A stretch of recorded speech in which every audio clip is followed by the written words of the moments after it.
Dan saya kira kita juga merasakan banyak bansos yang tidak tepat sasaran, sudah tidak layak untuk mendapatkan PBI.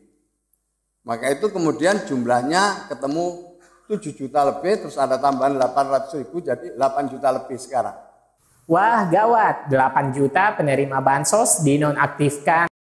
Gus Ipul mengakui banyak bansos tak tepat sasaran. Nah, apakah ini berarti pada penyaluran bantuan sosial pada tahap ketiga seperti bantuan PKH, BPNT tahap 3 dan BPJS periode Juli bakal banyak yang terputus bantuannya?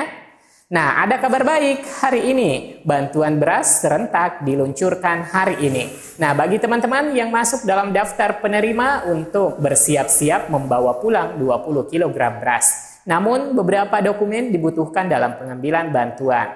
Nah, selain itu, untuk penyaluran bantuan PKH dan BPNT serta penebalan bansos via kantor pos telah dimulai penyalurannya. Nah, simak daerah penyaluran menggunakan pos pada video kali ini. Saya akan menginformasikan setelah tayangan singkat berikut ini.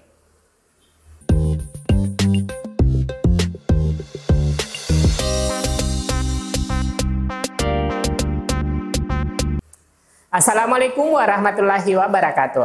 Halo semua teman-teman, semoga hari ini selalu dalam keceriaan, diliputi kebahagiaan. Amin ya rabbal alamin. Hari ini ada kabar menggembirakan bagi KPM BPNT aktif pada tahap kedua. Bantuan beras 20 kg sudah dimulai penyalurannya.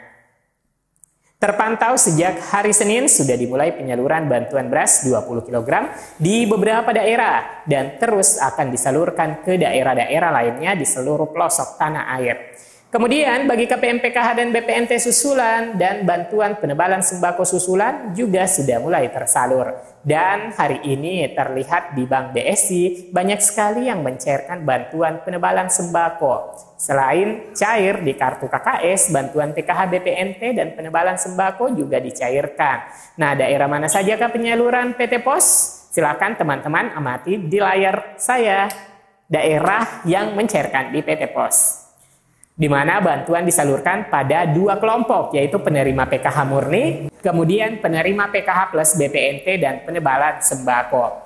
Penyaluran pos dilaksanakan di 15 provinsi, 62 kabupaten kota, antara lain di Provinsi Lampung, Kabupaten Pesisir Barat. Untuk Provinsi Maluku terdiri dari Kabupaten Buru Selatan, Kabupaten Kepulauan Aru, Kabupaten Kepulauan Tanimbar, Kabupaten Maluku Barat Daya, Kabupaten Seram bagian Barat, Kabupaten Seram bagian Timur.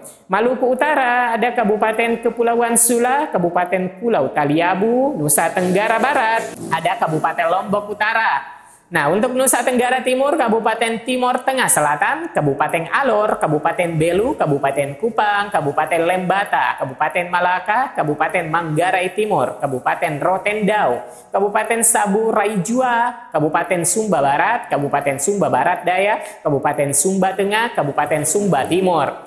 Selanjutnya untuk Provinsi Papua terdiri dari Kabupaten Kirom, Kabupaten Membramo Raya, Kabupaten Supiori, Kabupaten Waropen.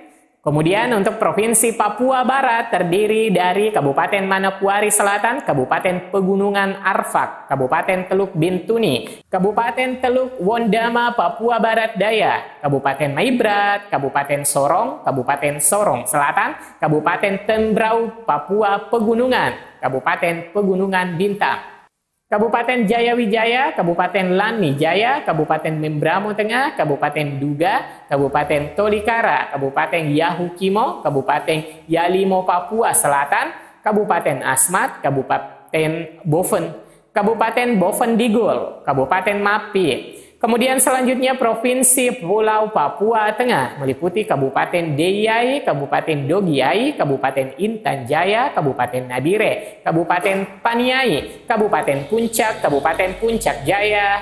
Kemudian disusul Provinsi Sulawesi Tengah, terdapat Kabupaten Donggala, Kabupaten Sigi, Kabupaten Tojo Una-Una. Menyusul Provinsi Sumatera Barat terdiri dari Kabupaten Kepulauan Mentawai. Nah, kemudian Provinsi Sumatera Selatan terdiri dari Kabupaten Musirawas Utara. Provinsi Sumatera Utara terdapat Kabupaten Nias, Kabupaten Nias Barat, Kabupaten Nias Selatan, Kabupaten Nias Utara. Nah, untuk penyaluran POS pada tahap 3 dikhususkan untuk di daerah 3T. Nah, bagi teman-teman yang berada di kabupaten yang tidak saya sebutkan, dicairkan melalui KKS. Jadi KPM yang selama ini menerima bantuan di kantor pos, maka akan dialihkan ke kartu KKS. Nah, teman-teman, selamat ya yang telah mencairkan bantuan hingga hari ini.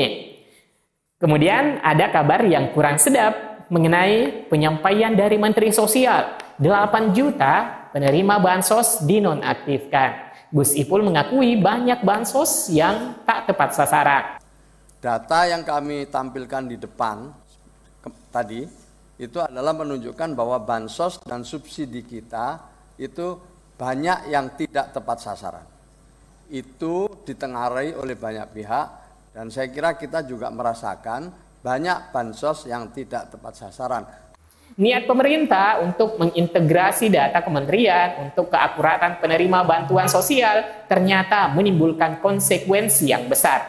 Berdasarkan pemaparan Menteri Sosial Saifullah Yusuf, bahwa ada 8.261.801 dikeluarkan dari data penerima bantuan iuran. Mereka yang dikeluarkan PBI yang berada di desil 6-10 hasil ground check dan tidak pernah mengakses layanan kesehatan sejumlah 2.306.943. Ucap Gus Ipul kepada Komisi 9 DPR RI di Gedung DPR RI Jakarta pada Selasa 15 Juli 2025. Ini konsekuensi. Jadi karena konsekuensinya memang kita harus mengalihkan. Kuotanya tetap, tapi dialihkan kepada penerima manfaat yang lain. Yang kami anggap hari ini lebih berhak ketemu 7 juta lebih, terus ada tambahan 800.000 jadi 8 juta lebih sekarang. Nah, kita menyadari bahwa ini tentu bukan berarti semua benar. Pasti ada yang tadi disebut kasus-kasus yang membuat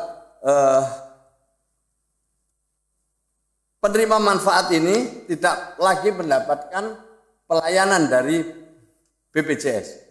Maka kita bentuk yang namanya mekanisme reaktivasi.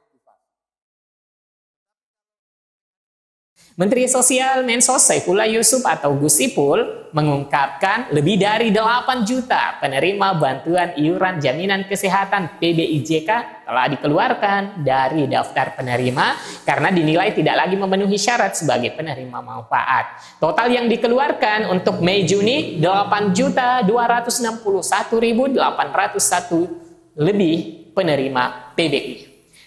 Maka dilakukan redistribusi kuota PBI di daerah dengan mempertimbangkan proporsi jumlah penduduk miskin. Ujar Gus Ipul dalam rapat kerja bersama Komisi 9 DPR RI di Kompleks Parlemen Senayan, Jakarta, Selasa 15 Juli 2025. Ia menjelaskan bahwa kuota yang kosong akibat pencoretan tersebut akan dialokasikan ulang kepada kelompok yang lebih berhak, terutama masyarakat yang tergolong miskin ekstrem. Mereka yang dikeluarkan digantikan pada mereka yang berada di desil 1, khususnya adalah yang miskin ekstrim dan miskin, sambungnya. Gus Ipul mengakui bahwa selama ini banyak bantuan sosial tidak tepat sasaran.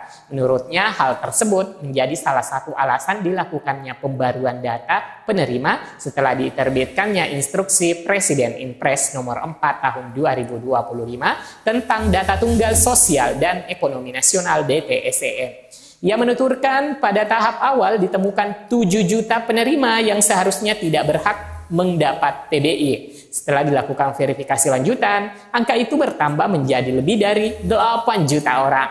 Jumlahnya ketemu 7 juta lebih, terus ada tambahan 800.000, jadi 8 juta lebih sekarang. Jelasnya.